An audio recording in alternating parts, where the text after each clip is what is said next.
Queridos irmãos, graça e paz, boa noite a todos. É sempre bom estar aqui. A gente serve a Deus por esses lugares todos que a gente tem ido, mas é bom estar aqui. Eu sou doméstico, sou da casa, sou tímido, gosto do meu povo. Antes da gente expor a palavra hoje, eu queria dar só uma palavra de orientação à igreja. Nós aqui no Ministério Graça e Verdade, eu tenho conversado com o pastor Gilmar, tenho conversado com o Maxson, que tem ocupado o púlpito da igreja também. Nós levamos muito a sério o ministério da palavra. E pelas escrituras a gente entende que o ministério didático da igreja é o principal ministério dele. Quando Jesus enviou os seus discípulos, ele enviou a ensinar. Paulo dizia que se esmerava ensinando, e ensina a todos aqueles que são chamados para isso, que faça com dedicação. E o santo ministério da palavra, da pregação, deve ser totalmente fiel à Escritura e deve girar totalmente em torno da obra de Jesus Cristo. A igreja é, na sua essência, cristocêntrica. E a gente sempre se planeja para a cada ano de palavra. Nós temos alguns objetivos com o Ministério da Palavra esse ano. Por exemplo, trazer à igreja uma consciência da sua responsabilidade missionária e evangelística. Queremos também, através da palavra, fazer a igreja entender que é necessário ser discípulo e não apenas professar uma fé verbal em Deus. É necessário ser discípulo de Jesus Cristo. E nós vamos usar o púlpito para isso. E há várias maneiras de você fazer uma agenda de pregações ou de sermões. E nós, desde o ano passado, temos conversado e estamos resgatando algo que a igreja, sobretudo as igrejas mais modernizadas, deixaram de mão, que seria seguir um calendário. O nosso país tem um calendário com seus feriados, e a igreja também tem um calendário chamado calendário litúrgico, ou calendário cristão, que vai sempre ser guiado sobre os grandes acontecimentos em Cristo.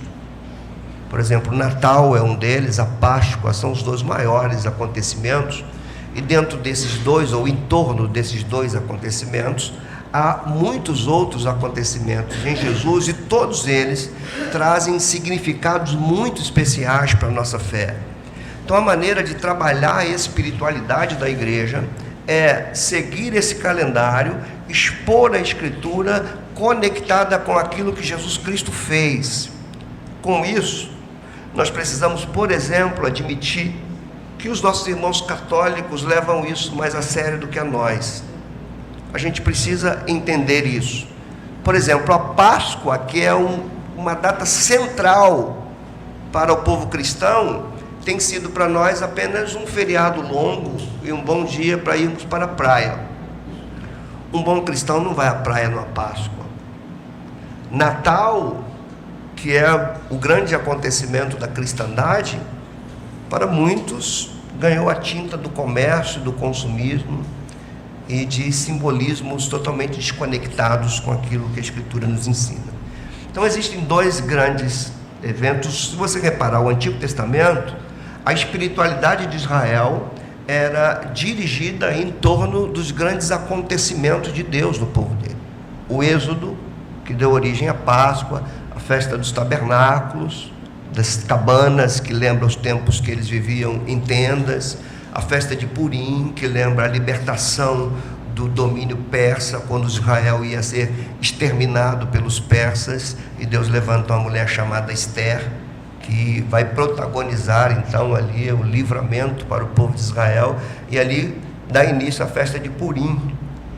Então, quando a gente vê o Antigo Testamento, as grandes festas de Israel, quando você lê o Salmo 121, 122, aquele salmo de romagem, alegrei-me quando disseram, vamos à casa do Senhor. Eram tempos das festas de Israel que os povos que viviam em toda a Palestina se dirigiam para Jerusalém para cultuar.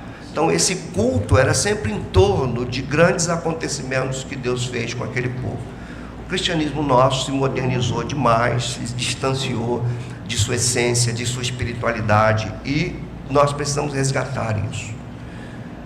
Quando a gente fala de Natal no calendário, eu vou falar isso bem mais explicadamente no Ágape.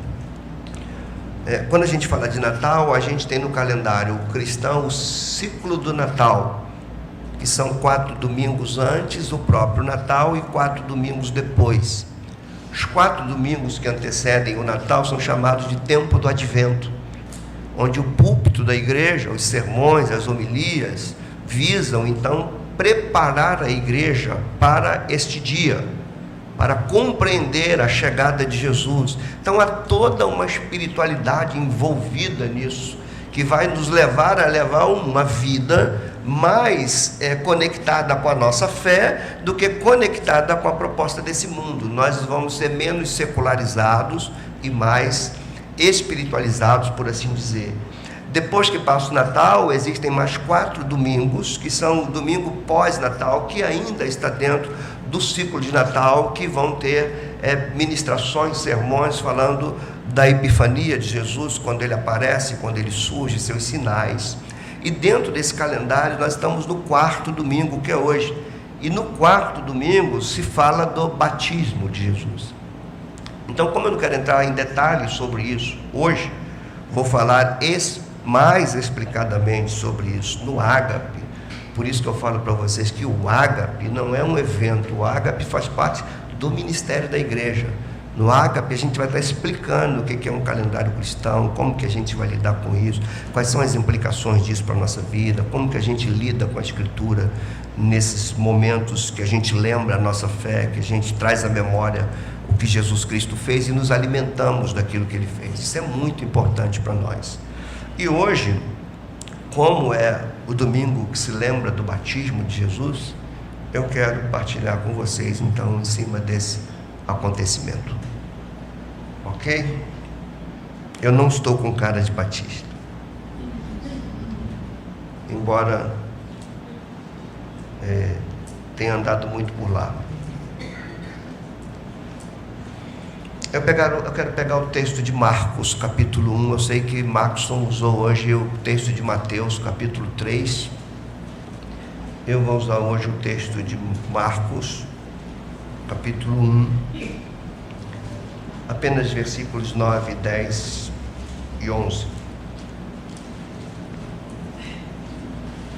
Eu ia ler esse mesmo episódio nos 4 evangelhos, mas como ia demandar muito tempo, então eu vou ler só em Marcos e vou fazer breve comentário sobre os outros evangelhos. O texto diz assim: naqueles dias veio Jesus de Nazaré da Galileia e por João foi batizado no rio Jordão. Logo ao sair da água, viu os céus rasgarem-se, o Espírito descendo como pomba sobre ele. Verso 11: então foi ouvida uma voz dos céus: tu és o meu filho amado, em ti me comprazo. Senhor, nós com reverência, com temor, estamos diante da tua palavra, que nos expõe um dos acontecimentos mais marcantes da vida e do ministério do nosso Senhor e Salvador Jesus Cristo.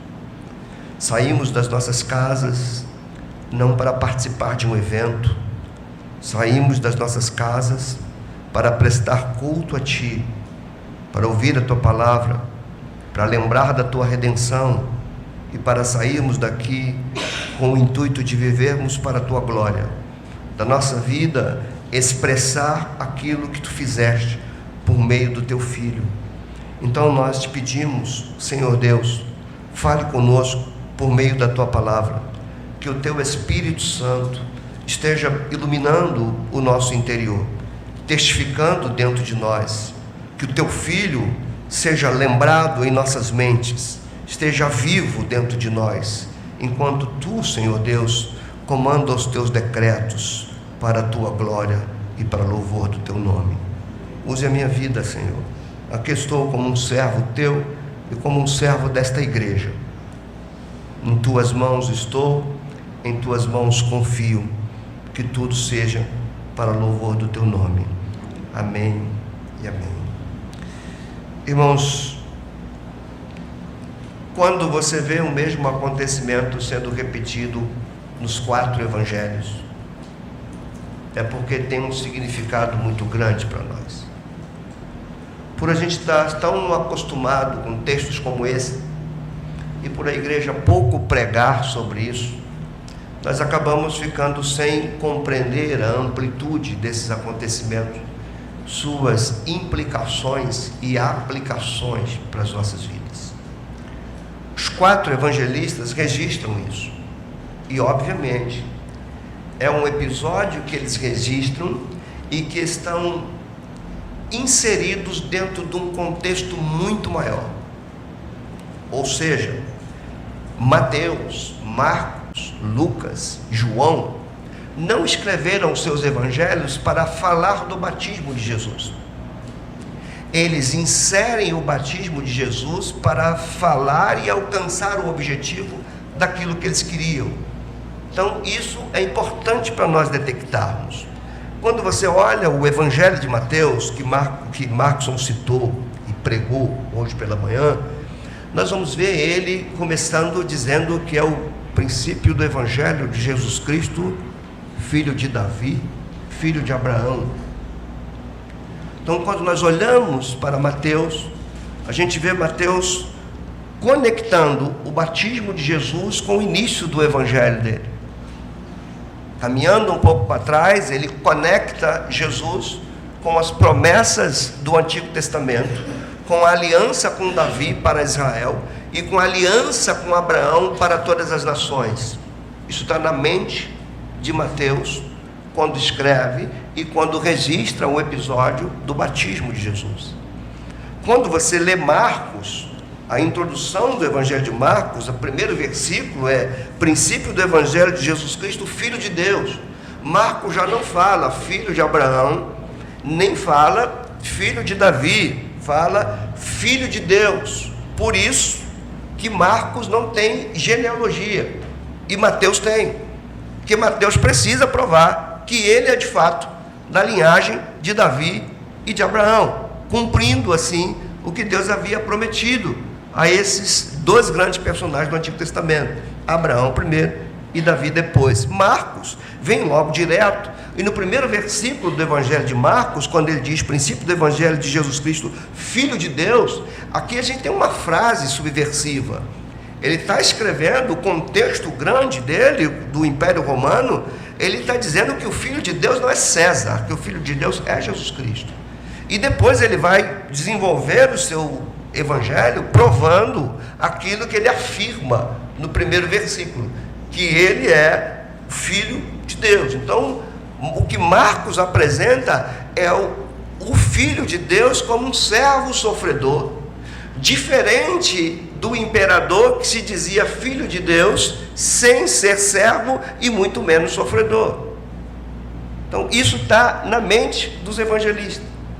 Quando você vê Lucas, ele escreve de uma forma muito detalhada para um indivíduo chamado Teófilo, que provavelmente era alguém de grande importância no Império Romano, de nome grego.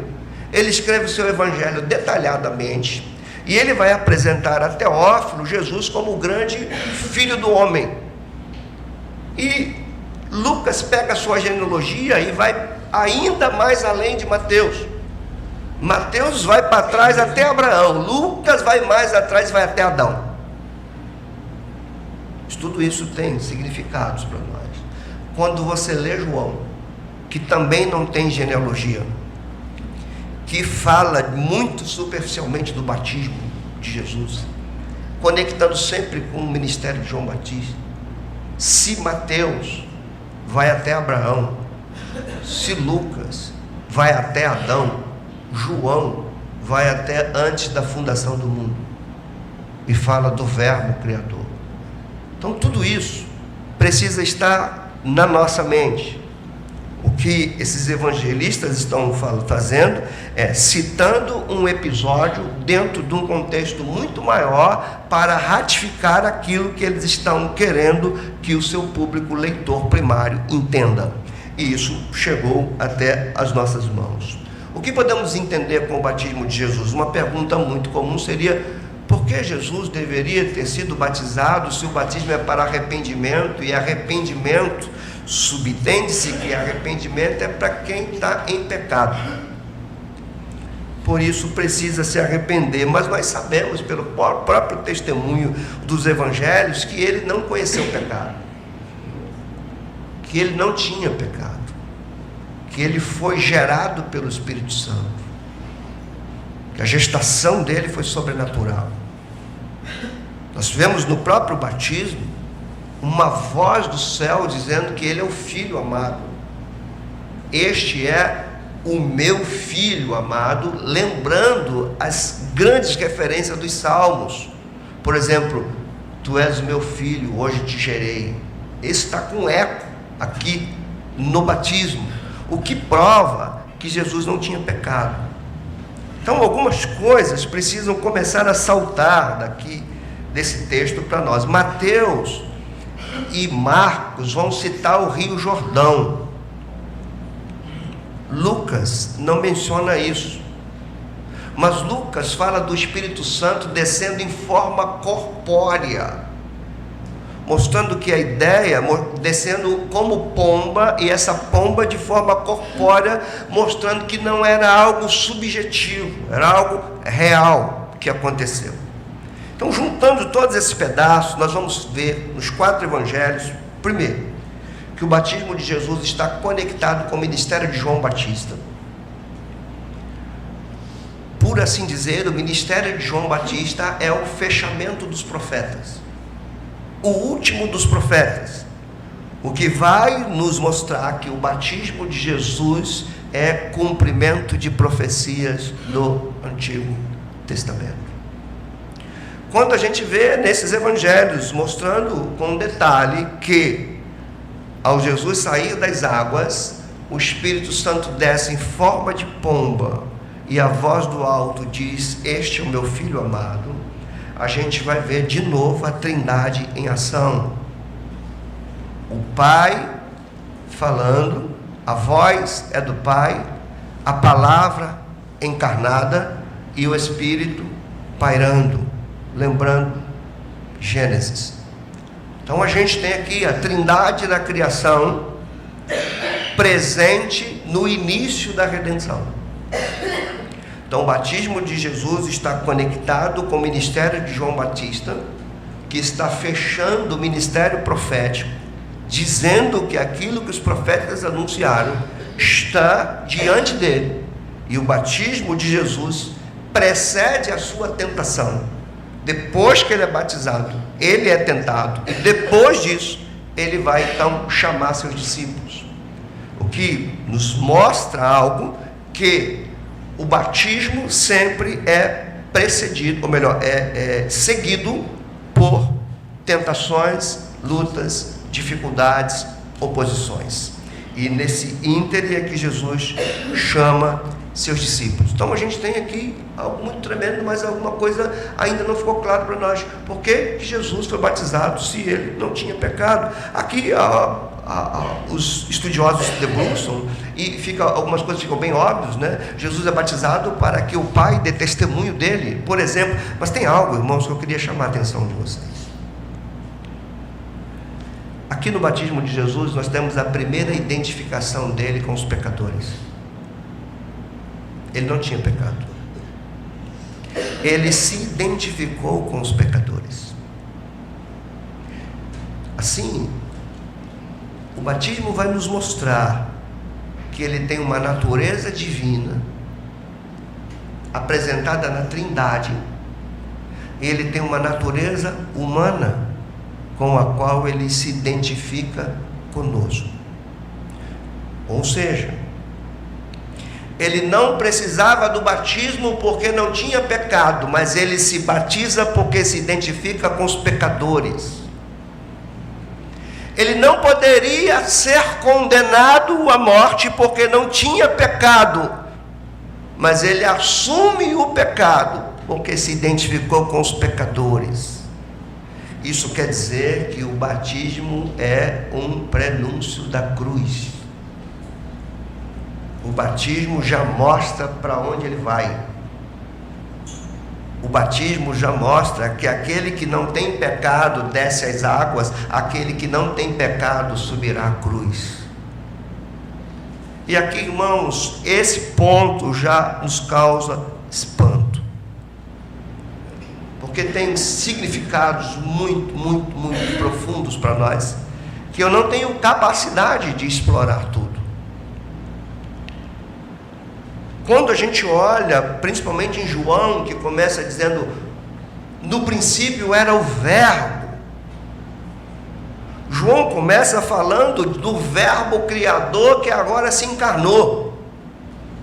O Verbo eterno que criou todas as coisas, agora se encarnou para salvar o que ele criou. Então, quando a gente lê o batismo na perspectiva desses 4 evangelistas, eu estou citando Marcos aqui, nós vamos ver que o batismo também está ligado à criação. João faz questão de começar o evangelho dele falando da criação. E o batismo, então, está inserido nisso. É por isso que você vê a Trindade na criação e a Trindade no batismo. O que você vê quando você lê Gênesis 1? No princípio criou Deus os céus e a terra. Como é que Deus criou? Deus disse. Deus cria pela palavra, pelo Logos Criador. O que existia? Águas. Quem pairava sobre as águas? O Espírito Santo, que o verbo no hebraico e Gênesis vai dizer que ele chocava, como aquele que vai dar vida. Os comentários judaicos posteriores colocaram dentro dessa, que o Espírito Santo pairava, é como se ele tivesse com asas batendo. Nos targuns judaicos a gente vê isso. Por isso que aqui nos evangelhos a gente vê a pomba. Está lembrando da criação. Por que então essa trindade está no batismo? Porque o batismo é a redenção da criação. No batismo começa a redenção daquilo que foi atingido pela queda. Reparem como isso é amplo, profundo e tem implicações severas para a nossa fé. Então a gente já aprendeu aqui que o batismo tem conexão com a criação, que o batismo tem conexão com a Trindade, que o batismo mostra a natureza divina e humana de Jesus. Ele se identifica com o Pai e com o Filho porque é Deus, e ele se identifica com os pecadores porque assume o batismo. Tudo isso está abrindo o cenário da redenção. O que está na mente desses evangelistas é mostrar a criação sendo redimida pelo seu Criador na pessoa do seu Filho. É por isso que vai ficar mais claro para nós as palavras de Jesus a Nicodemos, quando diz: Deus amou o mundo e deu o seu Filho para todo que nele crê não pereça, mas tenha vida eterna. Se a gente pega João 3,16, a gente pode conectar com o que a gente está vendo aqui do batismo. Por que Deus enviou o seu Filho? A resposta seria: porque Deus amou o mundo. O que é o mundo? O cosmos que ele criou. Deus amou o mundo que ele criou e se relacionou com suas criaturas. Então, por que Deus enviou seu Filho? Porque Deus amou o mundo. Para quem Deus enviou o seu Filho? Para todo aquele que nele crê. Para quê? Para que todo aquele que nele crê seja livre da morte, do pecado, para que através dessa vida eterna a criação seja redimida do seu cativeiro. Isso tem implicações teológicas para nós. grandes. E como eu disse, como a igreja pouco prega sobre isso, também pouco se entende sobre isso. E a gente fica aqui meio que flutuando, viajando. Um outro ponto interessante que a gente vê do batismo, citado por Mateus e por Marcos, eles citam o Rio Jordão. E eu particularmente não entendo que isso aqui está por aqui por acaso. Porque quando você olha, por exemplo, João 15, prestem atenção nisso. Jesus vai dizer assim: eu sou a videira verdadeira. A videira era uma figura de Israel. Quando você pega o Salmo 80, por exemplo, é um salmo de lamento, porque Israel estava debaixo do juízo de Deus. E o salmista vai dizer para Deus assim: tu tiraste uma videira do Egito, porque tu vais deixar essa videira perecer? Era Israel. Por que Israel estava sendo punido? Porque Israel falhou na sua missão diante de Deus, de ser um povo para ser luz para todos os povos. Ele falhou. Ele fez o que todos os povos fazem: adorou outros deuses, e não trouxe todos os povos para adorar o único Deus. Israel falhou. Quando a gente vê Jesus falando que ele é a videira, ele está se comparando com Israel. É como se ele falasse: eu sou o Israel verdadeiro. Então presta atenção nisso, que é importante para vocês entenderem a questão do batismo, até que eu vou para as nossas lições e aplicações rapidamente, só para a gente contextualizar teologicamente isso. Quando você lê Mateus, por exemplo, Mateus vai pegar a fuga dos pais de Jesus com Jesus para o Egito, lembra disso? Fugindo de Herodes, e depois ele volta, quando Herodes morre. Como é que Mateus lê isso? Do Egito chamei o meu filho. De quem que você lembra? Quem foi tirado do Egito? Israel. Quem os evangelistas estão falando? Que Jesus é o Israel. Agora, por que o Jordão? Porque quando Israel entrou na terra da Palestina para ser o povo exclusivo de Deus para muitos povos, ele atravessou o Jordão. O povo que atravessou o Jordão, o Israel do Senhor do Antigo Testamento, que atravessou o Jordão, falhou. Agora vem o verdadeiro Israel, a verdadeira videira, e pelo Jordão ele vai trazer o verdadeiro Israel de volta. O verdadeiro Israel é a igreja de Jesus Cristo, que está conectada à videira que é Cristo.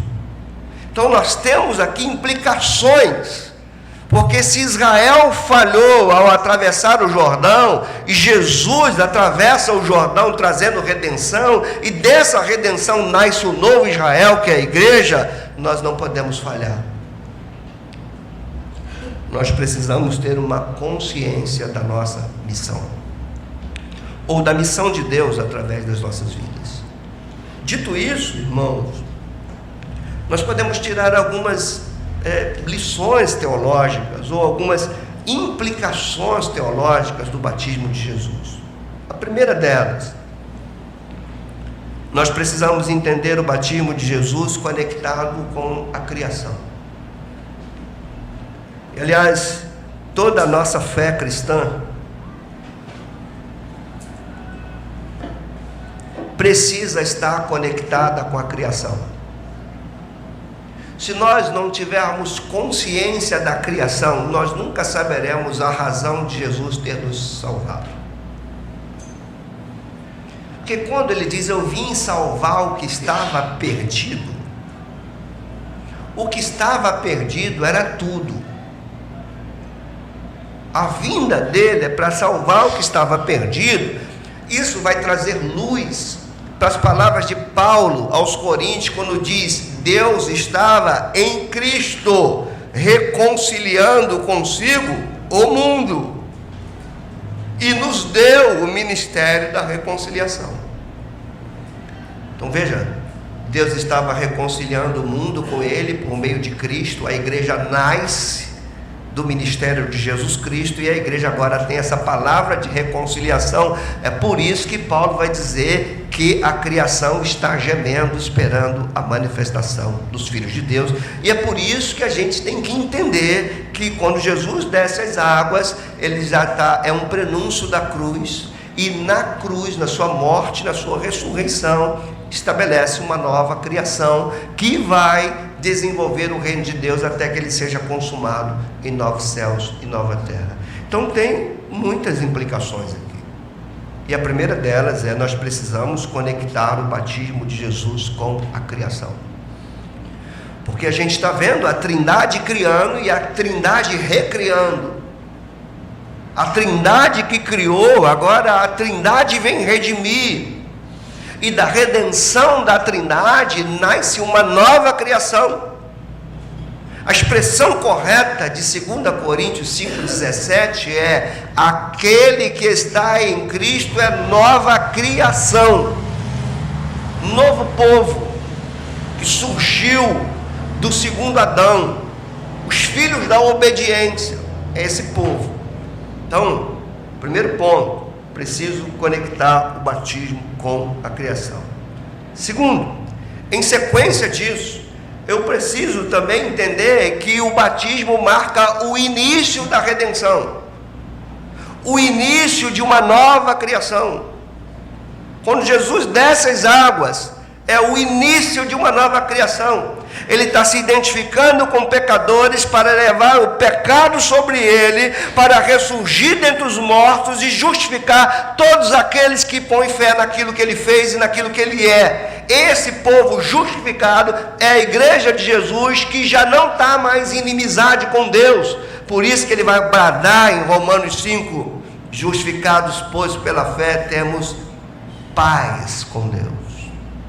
Não há mais inimizade nossa com Deus, a paz. Então, se o batismo nos conecta com a criação, ele marca o início da redenção. Terceiro, o batismo simboliza o novo Israel, que passa pelo Jordão e que agora tem que cumprir a missão que Israel falhou. Qual era a missão de Israel? Você vai ter que lembrar da vocação de Abraão, que Mateus coloca no início do seu evangelho. Abraão é chamado por Deus em Gênesis 12. Prestem atenção nisso. Em Gênesis 12, Abraão é chamado por Deus. O que Deus diz a Abraão?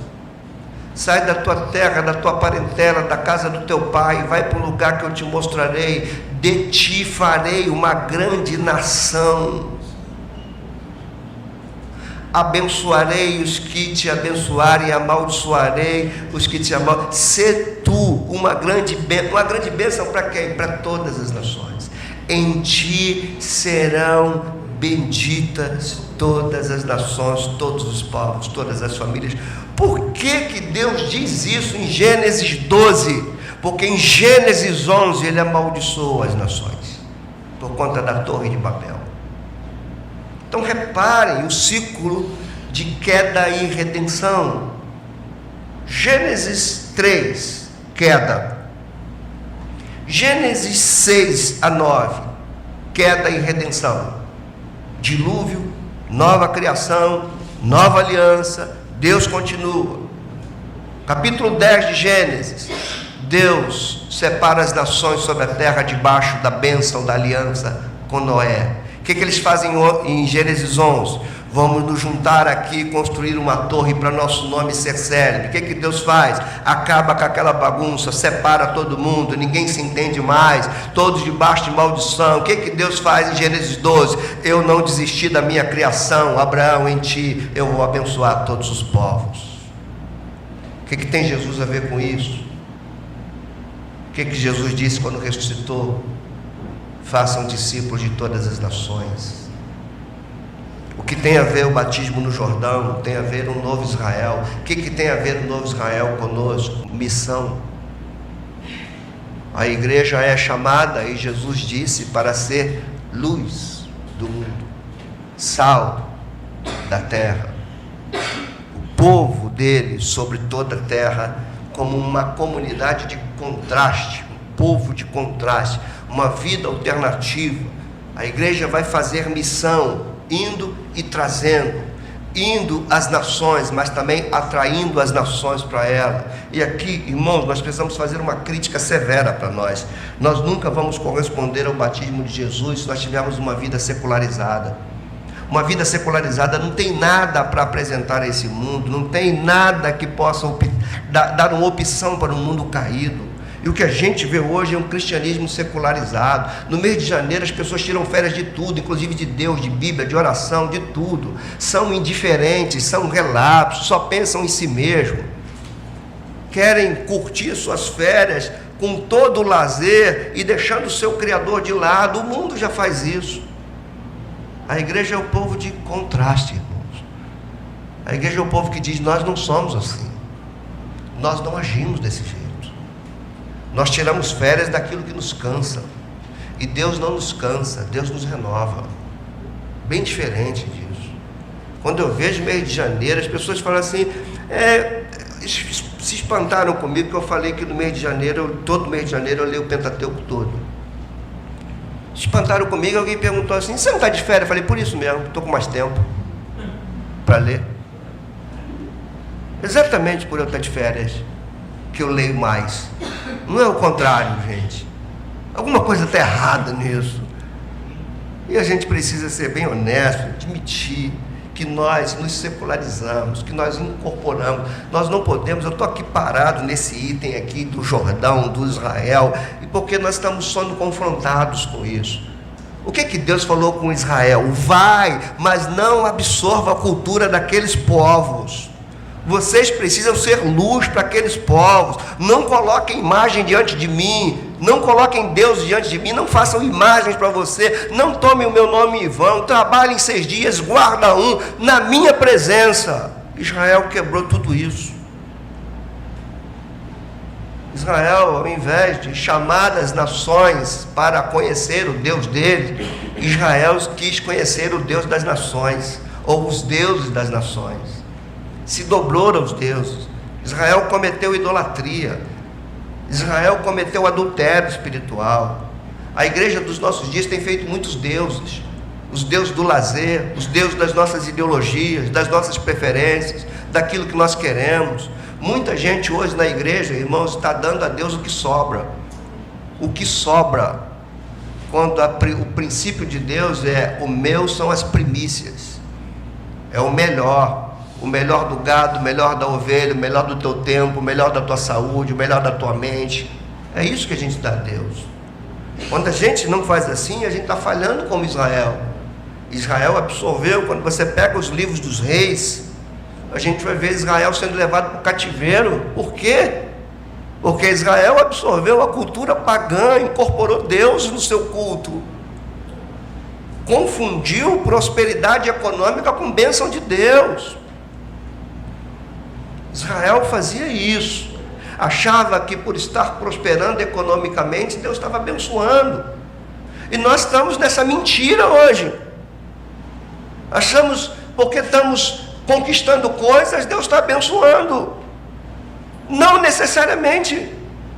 Deus não abençoa aquilo que Ele reprova. E isso tem que ficar claro para todos nós.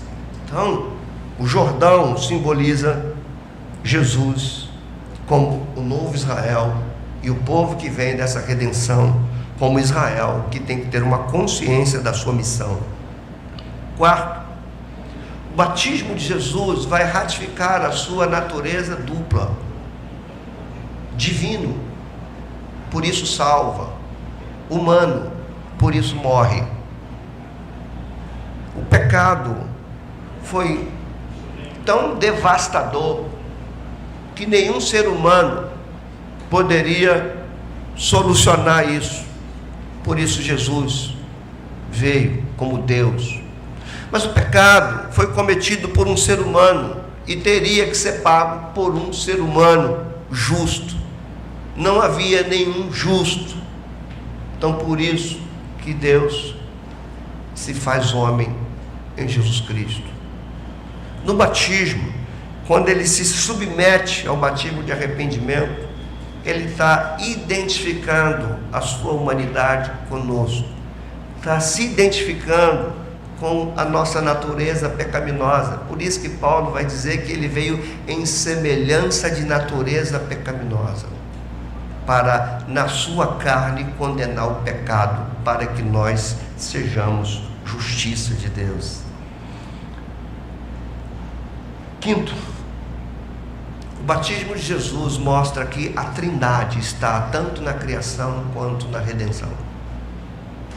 Esse ponto é importante, irmãos, porque se tem uma outra coisa que a igreja está esquecendo nos nossos dias, é uma espiritualidade trinitária. A igreja tem esquecido de que a Trindade é o centro da sua espiritualidade. Você vai ver isso no batismo, você vai ver isso na bênção apostólica, você vai ver isso no primeiro capítulo de Efésios, quando Paulo fala do plano de redenção, dizendo que Deus elegeu, o Filho redimiu e o Espírito selou. Uma Trindade que criou está na redenção e deve estar na nossa espiritualidade. E aqui eu vou dizer para vocês, e quero que vocês me entendam, a igreja evangélica hoje, do jeito que ela está desviada do seu propósito, a gente tem que ser bem honestos para a gente afirmar isso. A igreja evangélica está desviada do propósito pelo qual ela foi salva. A igreja evangélica virou evento, a igreja evangélica virou empresa, a igreja evangélica virou turismo. Ela desviou. E quando a gente fala isso, sabe onde a gente vai aprender um grupo cristão voltando à nata do cristianismo? Nos meios católicos. Ali a gente vai ver gente pensando na Trindade, ainda que mal informado teologicamente. Às vezes a gente ainda vê, por exemplo, vai começar na quarta-feira de cinza, começa um período cristão chamado Quaresma. Os católicos mais ortodoxos vão se dedicar à vida de oração, de contemplação, de jejum, de consagração. O que os evangélicos vão fazer? Praia, lazer, balada, e esperando ansioso o feriado longo do fim de semana da Semana Santa. Então, irmãos, a gente tem que nos converter, entender o que esse livro está nos falando aqui, entender o que significa batismo de Jesus. Quantos de nós vamos começar a nos preparar a partir de quarta-feira de cinzas? Quantos de nós, irmãos, pegam um período de carnaval? Alguns se associam a esta festa pagã. Às vezes você vê escola de samba desfilando, às vezes você vê pela televisão e tem cristão que vê lá pessoalmente. Às vezes você vê verdadeiros pontos de macumba sendo entoada ali, afrontando o Deus vivo, e crente batendo palma. A Mangueira hoje, esse ano, vai vir com samba enredo, que vocês vão ver que eles vão falar de Jesus Cristo. Porta dos Fundos vai ser fichinha. Nós precisamos voltar ao Senhor, voltar à Escritura, nos converter, rever nossa espiritualidade. Onde está, por exemplo, grande parte de todas as igrejas em janeiro? Não é só aqui não, todas elas. Viajou. Pô, se viajou, você não pode estar na tua igreja, você está viajando. Mas se você não está viajando, você está na tua casa. Eu já vi crentes falando assim: eu estou desmotivado. Sabe o que quer dizer isso? Talvez a pessoa não tenha ciência do que fala. Ele está dizendo assim: eu não tenho motivo para ir. Porque desmotivado é sem um motivo. E se a pessoa não tem um motivo para estar ao culto, é porque Cristo não é o motivo. E aí, irmãos, é conversão. É gente desviada dentro da igreja. E eu, como eu sou muito crítico, eu vou culpar a essa classe de pastores que somos nós. Porque se tem gente desviada nos bancos, é porque foram desviadas pelos púlpitos,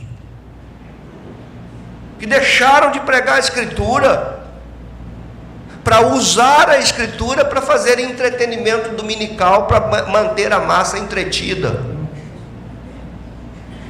Quando a gente para perceber o calendário cristão, perceber os grandes feitos de Cristo e começar a avaliar a nossa fé de acordo com o que Ele fez, nós vamos ser confrontados.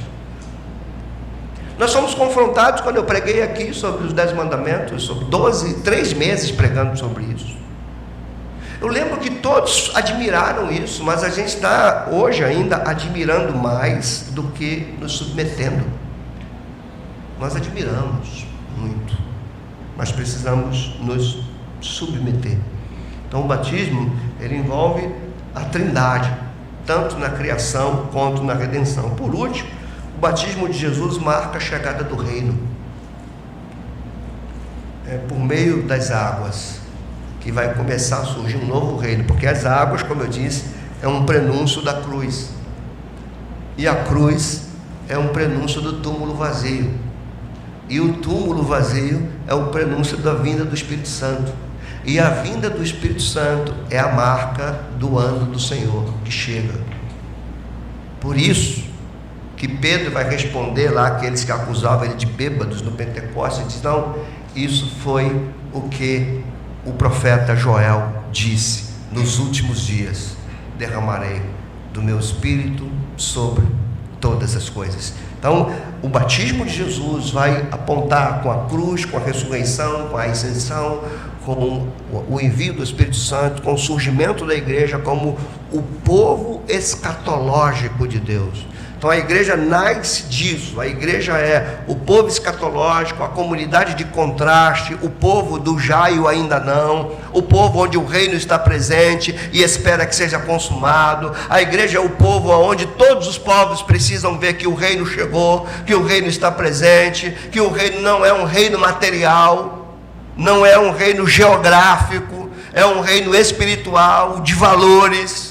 Nós não somos muçulmanos. Os muçulmanos pensam que o reino é geográfico, por isso que eles lutam, fazem guerra para tomar as terras para lá. Nós não, nós entendemos que o reino não é geográfico, não é material, o reino é espiritual, é de valores. Tem um rei que é Jesus Cristo, que veio, derramou a sua vida, voltou para o seu lugar, voltará, pegará a sua igreja, consumará todas as coisas, haverá novos céus e nova terra, porque houve céu e terra no começo. O batismo está no centro disso tudo. Que implicações tem para nós, irmãos? Lições para as nossas vidas, aplicações.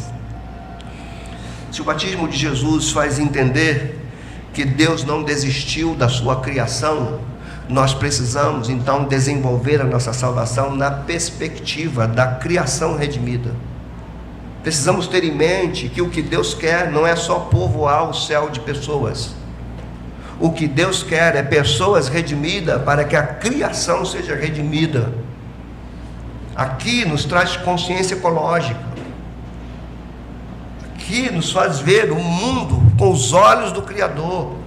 Então o batismo traz essa aplicação para a minha vida. Não é só eu admirar. Segundo, o batismo de Jesus nos convoca a reconhecer a nossa condição de pecador, porque Ele se identificou conosco no pecado. Nesse sentido, ao olharmos para o batismo de Jesus, ao lembrarmos do batismo de Jesus, precisamos lembrar que nós somos redimidos, mas ainda temos uma natureza pecaminosa. E quanto tempo os cristãos não dobram seus joelhos diariamente pedindo perdão a Deus pelos seus pecados?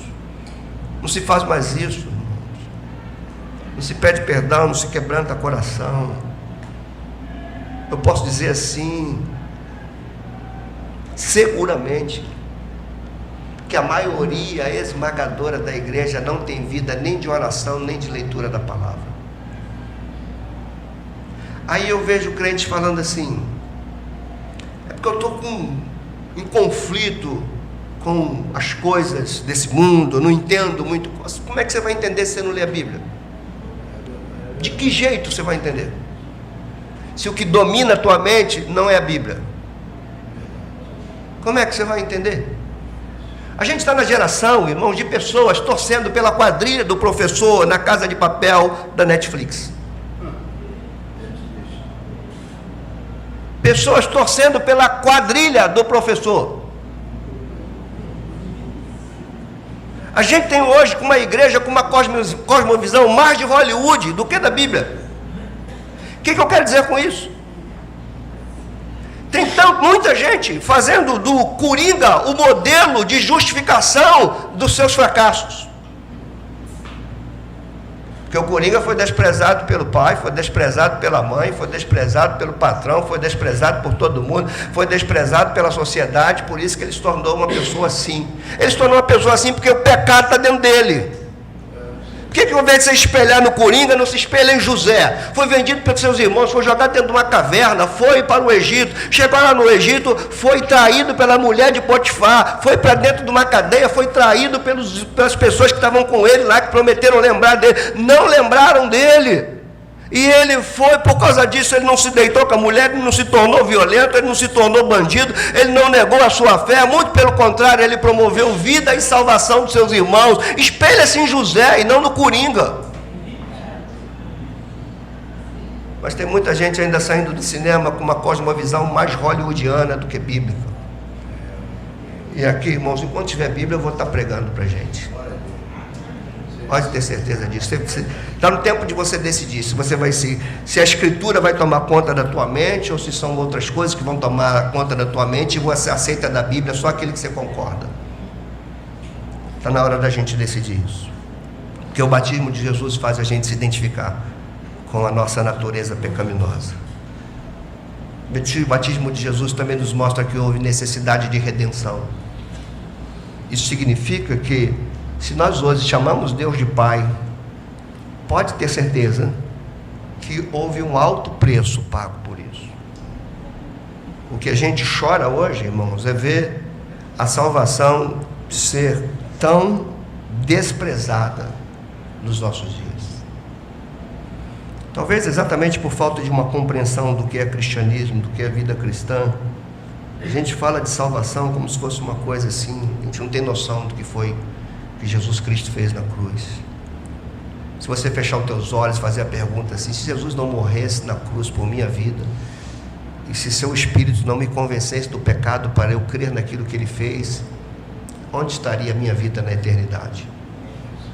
Você tem noção do que é passar uma eternidade sem Deus?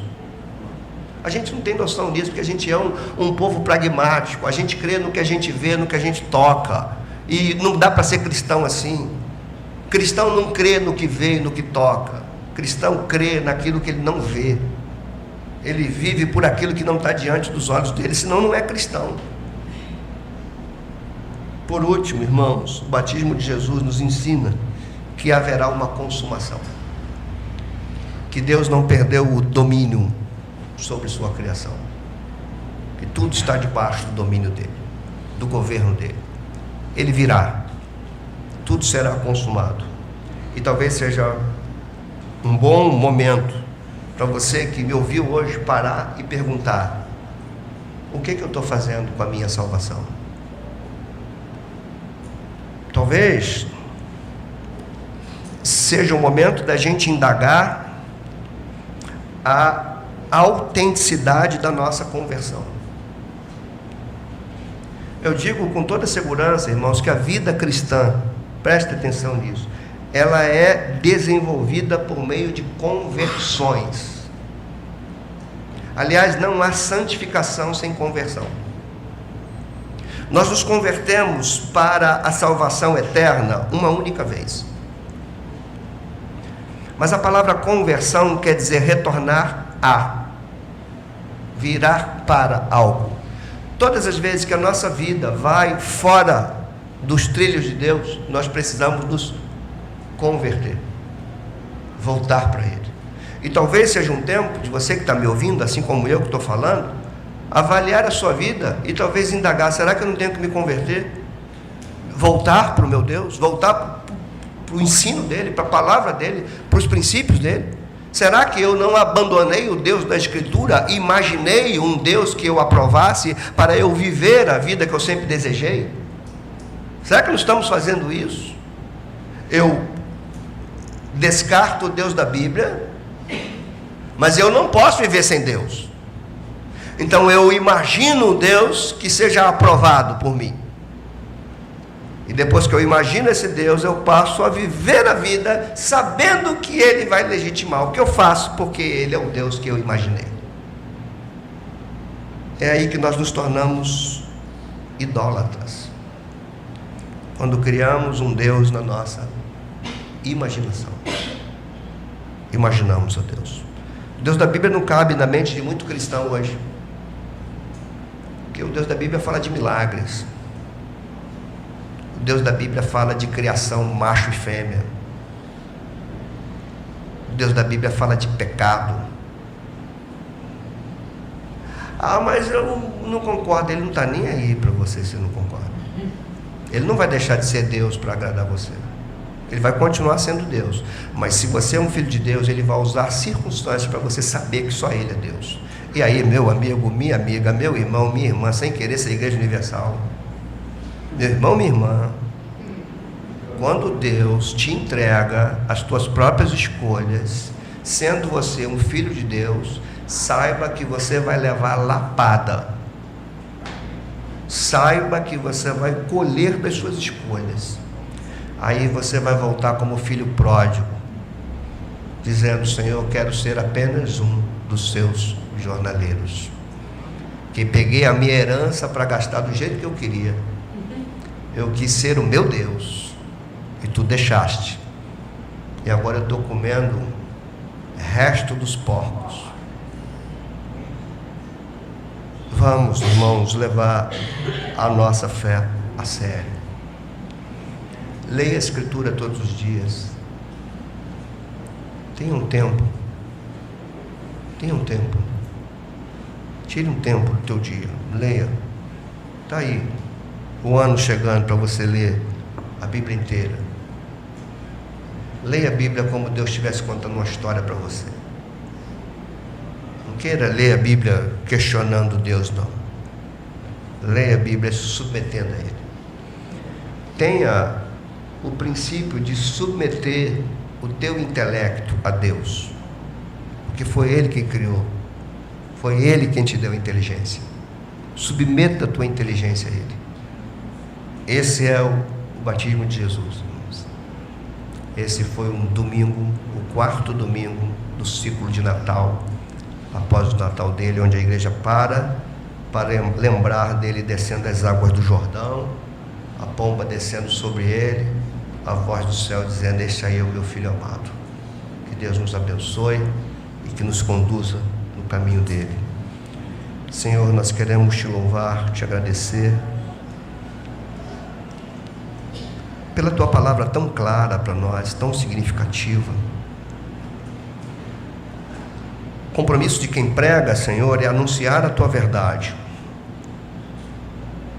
É o teu Espírito quem atua no coração de todos nós. Continuaremos a pregar a tua palavra, Senhor, sem sermos dirigidos pelas respostas que queríamos. Somente queremos pregar a tua palavra. Aqueles que têm ouvidos hão de ouvir, submeter a ela, porque sabe que pela tua palavra todas as coisas foram geradas e criadas. Tu mesmo é a palavra encarnada. E tu deste a tua palavra para guiar os teus filhos, o novo Israel, para que seja um povo que cumpra a missão que o antigo Israel não cumpriu.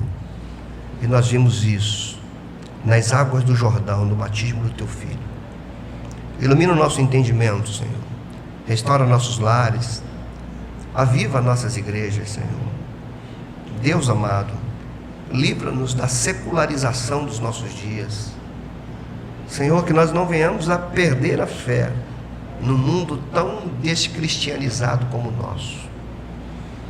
Nossa fé esteja sustentada na tua palavra, nutrida todos os dias, ao lê-la, meditá-la, refleti-la, e deixar que ela também venha guiar os nossos passos.